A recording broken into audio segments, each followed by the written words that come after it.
ভাতটা পচে গন্ধ বেরোচ্ছে, তাই ফেলে দিতে যাচ্ছিলাম। পয়সা লাগে না কিনতে, আমরা ওই খেয়ে বড় হয়েছি, ফেলবে না খেয়ে নাও।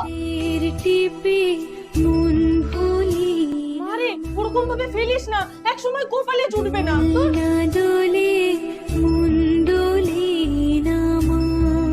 কোথায় যাচ্ছ? আমার কটা জিনিস লাগবে মা, তাই কিনতে যাচ্ছি। কাকে জিজ্ঞেস করে বেরোচ্ছ? হ্যাঁ, কোথাও যাবে না, বাবুকে ফোন করে বলে দাও ও নিয়ে আসবে। এই, কোথায় যাচ্ছিস? আরে একটু বন্ধুদের সাথে বেরোচ্ছি। না, মেয়ে মানুষ তুই, একটু ঘরে থাকা শেখ। তাড়াতাড়ি চলে আসিস। আসুন আসুন। থাক থাক, বউ তো তোমার ভালোই হয়েছে। ওই গায়ের রংটা একটু চাপা, শুনলাম নাকি নিচু জাতের। প্রেম করে বিয়ে তো, কি আর বলবো। যাও, জল খাবার নিয়ে আসো। কতদিন পর এলে। আরে আসো আসো। কেমন আছিস বনি? ভালো মা, আমি ঘরে যাচ্ছি। এরকম করে না মা, সবাইকে নিয়ে